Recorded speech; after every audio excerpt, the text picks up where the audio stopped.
Hello, and thank you for listening to Liberty and Gun Rights Podcast. Please subscribe and follow this podcast on Apple Podcasts or wherever you listen, and take the time to leave a review. Our Instagram channel is instagram.com Liberty Gun Rights. Video episodes are uploaded to rumble.com and my YouTube channel. And my YouTube channel and Rumble is called James Moffett.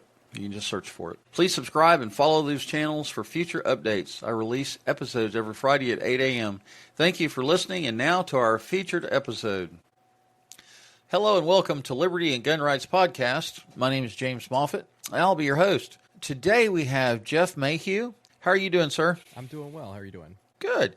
Hey, do me a favor and introduce yourself to the listening audience. So my name is Jeff Mayheugh. I am a father of 5, a small business owner. I am vice president of an organization called No Cap Fund. I've written for The Hill and Newsweek and The Blaze, and I also write on a Substack called Politics and Parenting about politics and parenting and kind of how they intermingle a little bit. Oh, wow. Cool. I'll need to subscribe to that. And what's that called? Politics and Parenting. Yeah, I'll make a point to go look for that and subscribe. That should be an interesting podcast. And you have 5 children? Yeah, I'm busy. I was going to say, you know what that causes, right? You know what causes that? I do. You might need another hobby. We had 4. My wife and I have been married 35 years, and we have 4 kids, and we've lost 2 of them in the last, I don't know. I lost one of my 10-year-old daughter to cancer in 2001, and then I just lost a 38-year-old son. He was in Lansing, Michigan, in an ICU for like 5 weeks, and he didn't make it. So, yeah, parenting's tough sometimes. Yes, it is. I haven't experienced anything like that. Yeah, it's. Well, I hope you never will, because parents are not supposed to bury their children. It's supposed to be the other way around. Yeah. But anyway, I had Josh Lewis on the podcast, and he recommended you and said you'd be a great asset to the show. And I was like, hey, yay, I'm always looking for good podcast guests. And so thank you for being on the show today. And I know I looked at your website, and it's got a list of things that I guess we could talk about. But I don't want to. I want the conversation to kind of flow here today. So I'm just going to wind you up and let you go. Okay, go ahead. Wind me up. All right. Well, I mean, talk to us about the, I see first support reform. You must increase the size of House of Representatives to remain a free people.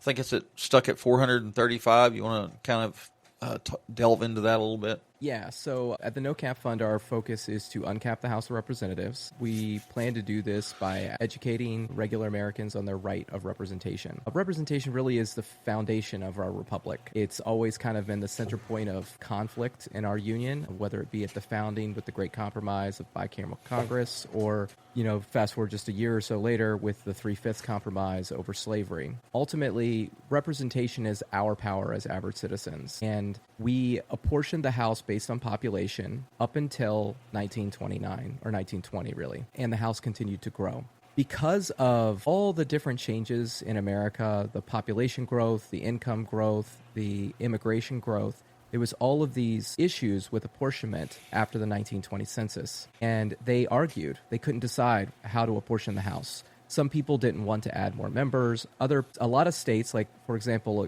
let's look at Maine, for example, a lot of the population was moving from rural areas to urban areas. So states that were heavily urban, like Maine, were subject to lose a lot of representatives. So you would have people in Congress voting for a bill that would basically give their job away. It would give representation away, and it would move to, let's say New York, because New York was one of the big states that was bringing in a lot of immigrants at the time. So there was arguments. The arguments was, what should the ratio be? What should the number be? And then another underlying argument that's fairly relevant today, especially what's going on in California right now, is who should be counted for purposes of apportionment? Should it be all persons as stated in the enumeration clause of the Constitution?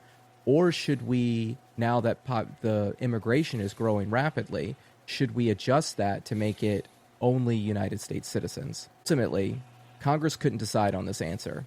They wrote what's called the Permanent Apportionment Act of 1929. They set a ratio for representation, but capped it at 435. So now, after the census is taken, they now, even if the population grows, they still distribute the same amount of representatives out to the people. So if you're an average citizen, you're thinking, well, how does this affect me? Well, think about it. In 1920, before they capped the House, each citizen or each representative represented about 220,000 people. Today, each representative represents about 756,000 people. Wow. So think about that in terms of like, think about your representative as your customer service agent or your sales guy, right?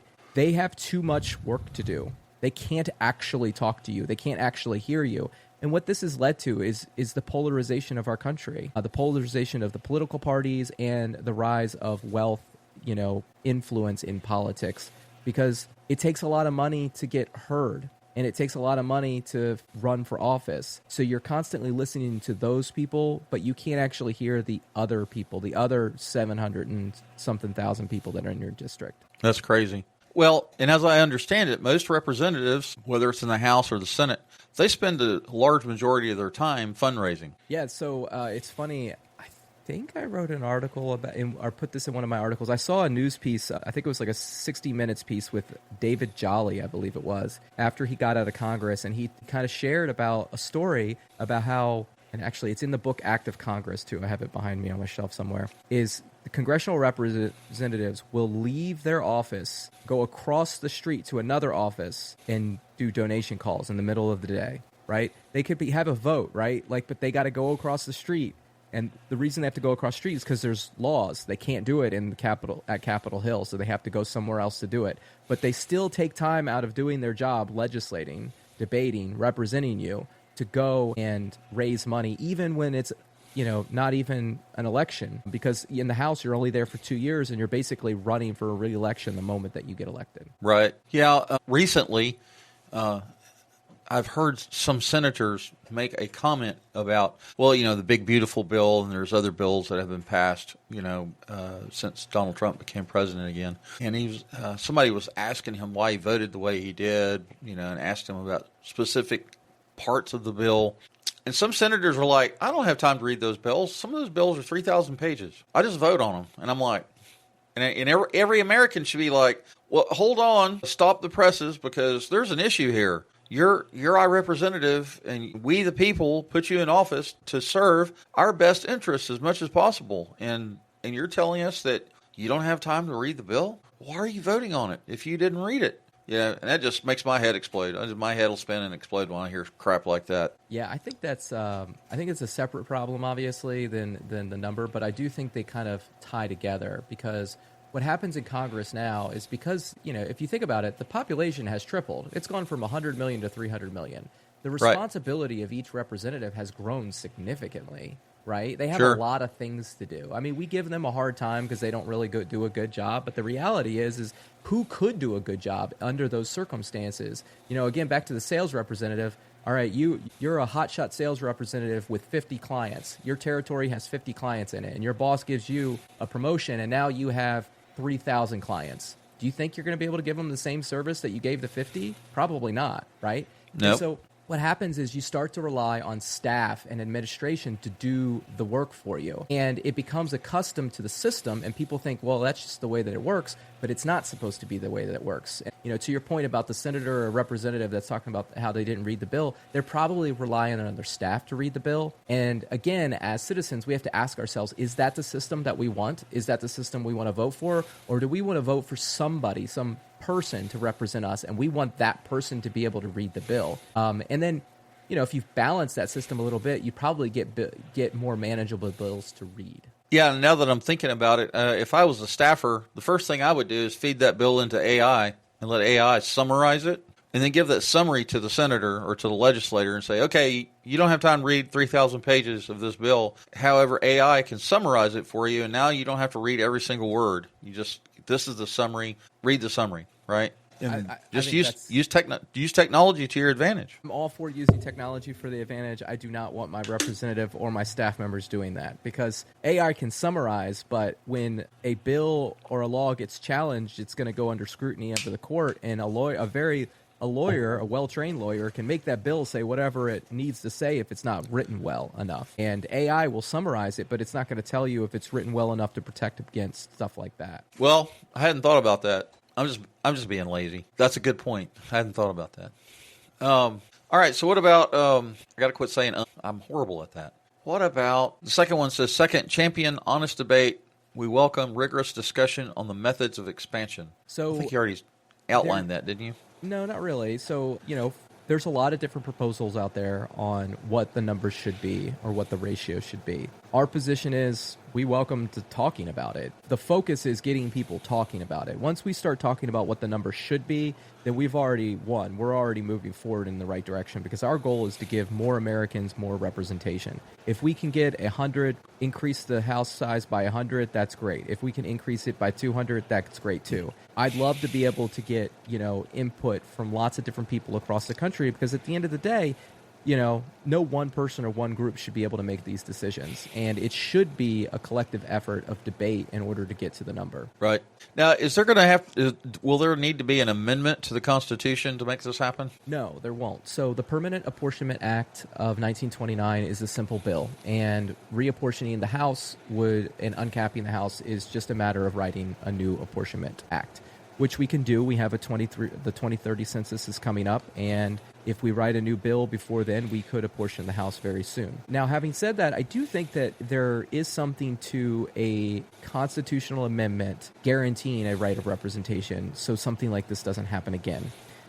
In the original Bill of Rights, the First Amendment is, as everybody knows, the right to free speech. However, it was originally supposed to be a right of representation, and it was supposed to set the representation ratio for the House, making sure that each representative only represented one for every 30,000. However, there was some language there's a lot of argument over it, and I don't have the history perfected yet, but from my study, it basically sounds like there was a poison pill implemented into this amendment, and because of that, it wasn't passed. I think, if I'm not mistaken, there's 7 of the 13 colonies passed it, but the rest didn't. So it's just sitting there, not done. But overall, I think moving forward, if we do uncap the House, we should think about adding an amendment to make sure that it's represented properly. You said poison pill. What is that? A poison pill, I'm using it loosely here. Basically, you just change the language in the bill enough where it creates ambiguity to the law, where now groups that were going to vote for it aren't going to vote for it anymore. I can't remember the specific language that was changed off the top of my head, but there is something that was changed, yeah. All right, cool. So number 3 is push for a vote. We demand that Congress hold hearings and openly debate legislation to uncap and modernize the House. Yeah, once we start getting people talking about it and we start talking about the number, then we need to start voting on it, right? This is the basic responsibility of Congress. Congress is supposed to pay the bills. They're supposed to, manage the affairs of the country. And this is one of the most important things. Madison in Federalist 10 talks about, a cabal protecting against the cabal of a few versus the multitude of confusion of the numerous representatives.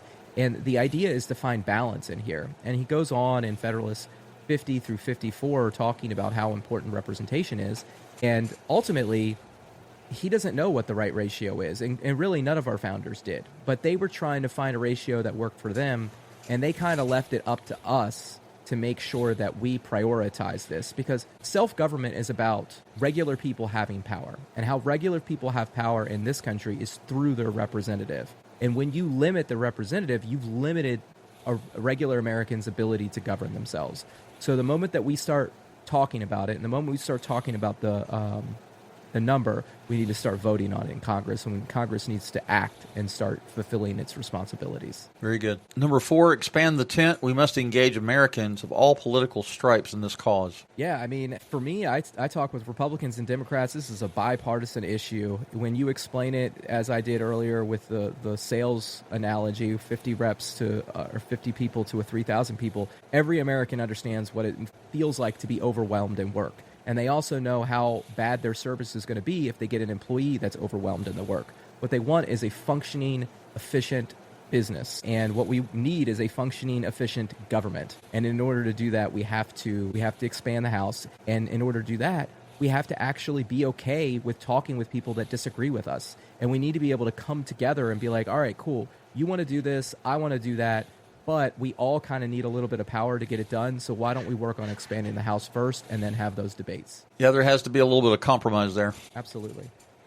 I mean, the whole idea of our structure is to balance all the different factions, bring people together at the table, have a discussion, and find compromise so we can move forward. So us citizens, we the people, need to champion this cause, right? Absolutely. That's one of our big things is like average Americans really need to stand up and they need to start talking about their representation. Right. Well, I think we're real good at being keyboard commandos on Facebook and social media, right? We love to bitch and complain about this, that, and another. But, when it comes to writing emails, making a phone call, making trips, to your state capital, some of us are too busy to do that, and I get that. But how long does it take to craft an email? 5 minutes or less. And there are organizations that you can subscribe to their email lists, and you get an email alert, and they tell you this is what's going on, this is what you need to do. And we just need to engage and do that. And so getting Americans to engage in their representation is very key. Absolutely. I agree. I've been doing this for about 4 years, and I found it challenging. A lot of people do, like you said, they want to complain, but they're very hesitant to do something. And I think part of it is, I go back to I watched The Simpsons a lot as a kid, and there's this great episode where Homer becomes sanitation commissioner, and his whole platform for running for election is basically promising that the trash man can do everything. He's like, who wants to do this? Well, the trash man can. And so, like, we as Americans, we want that. We don't want to have to do a lot of work. But we also want a say. We want power. And, we have to recognize that we can't just keep voting for people who make promises to us. We have to start being engaged and helping put people in positions of power who actually want to govern and lead as opposed to just pacify and, win all. Amen, brother. You want to say that again? I think we need to hear that again. Absolutely. We got to start being engaged and get people in office who want to govern and lead as opposed to pacify and win. Amen.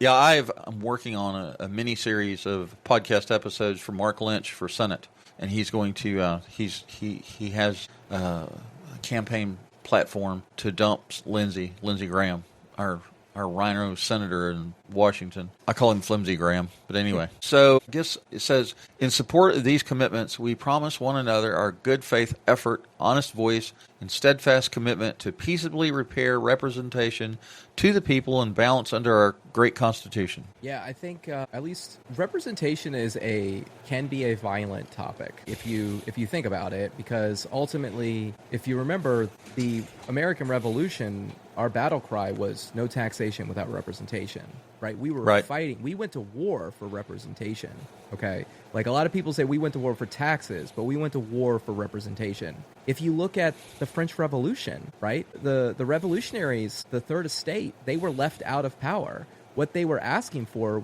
they were coming to meet so they could be represented. They wanted to try to form a representative government like we have. However, they failed, specifically, in my opinion, because they didn't embrace federalism, and power got concentrated, broke apart, and Napoleon seized control. But it led to a lot of violence in the French Revolution, obviously. And then fast forward to the Civil War. At the crux of the argument over the Civil War, it was about representation. Because of the 3/5 compromise, slaveholders, if you're a white male slaveholder and you own 10 slaves, your voting power was 6 compared to a northern white slave owner or a northern white voter who didn't own any slaves. They only got 1, right? But your representative power was 6-1 over the northerner. And they used that power to spread into other states, attack local governments, overthrow them, and then use the presidency and the federal union to help codify their beliefs of slavery and representation into that new state so they can maintain power in the Congress and slavery would never be able to be abolished. It was a fight over representation. The Northerners didn't like the fact that there were a very few people in the South who maintained a lot of control over the country. And so when we talk about being peaceful, like, we're intentional about this. We understand that representation can be a hot topic, and it can lead to people's emotions being raised and feeling like they're left out and wanting to, solve these problems in a non-peaceful way. And that's not something that I champion. It's not something that the organization champions. We want to make sure that we recognize that we have a right to speak. We have a method to make these changes, and we want to do them in the most civil and peaceful way possible. Yeah, we don't need a repeat of what's going on in Los Angeles, right? Yeah, absolutely. I'm tired of seeing people fight on TV. I'm sick of it. I don't want to be one of those people fighting on TV. I want to be one of those people making a difference and making the world just a little bit better. I watch nightly news. Used to be with Lester Holt. Now they got a new guy in. Been watching it for a while, and I was watching it last night, and they were showing the riots. I mean, it was just riots. EV cars were fully engulfed in flames. Police cars were engulfed in flames. Police were in riot gear. The National Guard's been implemented or engaged, and blah, blah, blah. And I was watching the reporter running away from a skirmish that was going on behind her, like within 20 or 30 feet. And I was like, wait, is this America that we're watching here? Because that's what we're used to seeing in third world countries like Afghanistan, Pakistan, the Middle East, Gaza, Israel, Ukraine, all the skirmishes and battles that are going on all around the world. And now we're watching this in, Los Angeles. And there's been a protest since our last election. And I think most of them have been relatively peaceful. But this thing in L.A. is just getting out of control. Yeah, I mean, America has a history of violent protests, to be honest with you. I mean, if you go back to the Gilded Age, I mean, you look at the Haymarket Square bombing, the anarchists that became relevant during the McKinley administration. I mean, and a lot of that stuff, a lot of the violence, I hate to say it, but it creeps up when people aren't represented. When they don't feel like they're being heard and they don't feel like they have any power, they tend to lean towards destruction to solve the problem because they feel like there's no other options. They start to give up. Right, I wrote a piece on my Politics and Parenting Substack about something called learned helplessness, and it's basically where an individual has gone through experiences where they feel like they either aren't capable of doing something or it's not going to happen, so they just stop trying, or they start doing something completely different. And essentially, I think that's kind of what happens with Americans or people in general, because if you look around the world, we're not the only country that stopped sharing representation with the people. Every other democracy in the world has done the same thing, and the population has continued to grow, and every other country is dealing with similar issues of income inequality and unrest within their countries. Yeah, I have to be honest with you and say that I haven't really thought about that. It hasn't come up on my radar. I don't hear about it on TV. It's like I don't know, I guess it's something that's been swept under the rug, or I just really haven't heard much about it. So it's good that we're having this episode, and we can drag this thing out into the light and go, hey, we need to engage in this and call our representatives and ask them to A, become educated about it, and B, work with them to develop some sort of a plan to get a bill written or to whatever we need to do to make this happen. Yeah. So there are some people that have talked about this. So Jonah Goldberg, who writes for the Dispatch, he's written about it. Jay Koss has written about it. Danielle Allen, who writes for the Washington Post, wrote a series about it. Yuval Levin has written about it. It's in, I think, 2 of his books. Philip Wallach, who works at AEI, has written about it in one of his books. So there's definitely people out there that have been trying to push us in this direction. I credit all of those people with people that I've learned from about this issue. And then the other thing is there's several Congress people that have done this as well. So believe it or not, Adam Schiff proposed a bill to uncap the House when he was in the House. He's in the Senate now. Jared Golding and Maria Gluesenkamp Perez have formed a special committee to look at electoral reform, and part of one of their reforms that they want to do is expand the House representation as well. I believe Sean Casten from North Carolina has also proposed a bill. So it's not like everybody's ignoring this issue, but I mean, to your point, it's not talked about on the nightly news. It's much more interesting to talk about how Elon is taking back his Tesla, or Trump is getting rid of his Tesla because they broke up, than it is to talk about representation. It's a little bit more nerdy of a topic. It's a lot easier to talk about, a whole bunch of idiots burning cars down in LA than it is to talk about, well, actually, this probably wouldn't happen if you had better representation. Let's talk about that instead. Americans are drawn to the car crash. We love to slow down and look at the car crash. We want to gossip about it. We want to tell our friends about it. But we really don't want to pick up that book and read about the thing we need to read about, Right. Well, that's good. That's good to know that this topic is more relevant and prevalent than what I'm aware of. And that's one of the beautiful things about social media, and especially being a podcast host, in that I can talk to informed, knowledgeable people like you that can help educate me on some things. And so that's great. It's one of the things I like. I love being able to talk to different people from different cultures and perspectives. And I've been able to interview people from Australia, New Zealand, UK, and people that are in different areas of the world that have different perspectives than we do. And so that's kind of expanded my worldview, if you think about it. Yeah, I mean, and it's kind of, that's the point of the system. That's what the House is supposed to do. It's supposed to get us to talk to all, because we're a big union, right? And the idea was, well, we're 13 colonies now, but we're going to grow. Look at all this land to the west of us, right? We're already exploring that. So we end up becoming 50 different countries with 50 different, a large country with 50 different states. And inside of all those states, you have so many different types of people that you need to fracture the power, share it with the people, bring everybody together so you can learn from one another. I think that's one of the things that makes America so great, is the fact that there are so many different perspectives. And the more perspectives you take in, the better your vision is, and the better prepared you will be to govern and lead. Amen. All right, so I want to give you a couple of minutes, 2, 3, 4 minutes, to do an elevator speech and to summarize all of this and speak to the Second Amendment and supporters and first responders and those conservative people that listen to my podcast. Yeah, so, well, thank you for having me on the show again. I appreciate it. If you're concerned about freedom, you're concerned about your rights, the basic right that you have as a citizen of the United States is a right of representation. That means that you can vote and elect in somebody into office that's going to go to Washington and represent your needs, protect your rights, protect your freedoms, protect your freedom of speech, protect your freedom to bear arms, protect your freedom to privacy. And right now, with the House situated the way that it is, it's really hard to do that. It's hard for an average person to have a relationship with their representative. If that representative isn't doing a very good job, it's almost impossible to fire them. Because if they get backed by enough money, they can win with the incumbent advantage. They can just win office and sit in the House for year after year after year. And it's unfortunate, but we have members just dying in office now as opposed to retiring because they won't let go of power. Madison famously made the House 2 years, and the purpose of that was to be adaptable to the people. He wanted us to be able to fire our representatives.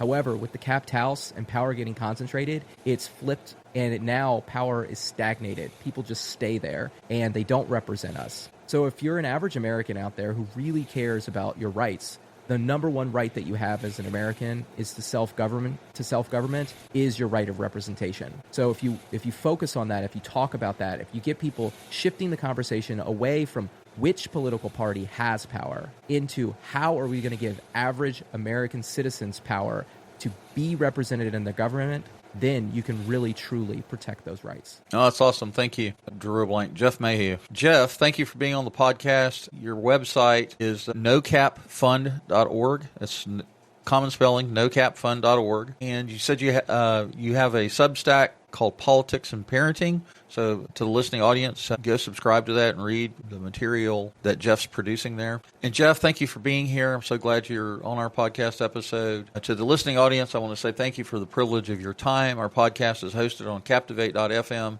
Apple Podcasts, Spotify, Amazon Music, iHeartRadio. I always upload the video portion of these podcast episodes to rumble.com and my YouTube channel. And be sure to share our podcast with your Second Amendment friends, family, and coworkers. You can contact us at Liberty Gun Rights Podcast at proton.me. That's Liberty Gun Rights Podcast at proton.me. Jeff, thank you for being here. And to the listening audience, I'll say thank you and have a good day. Thank you. Peace and love.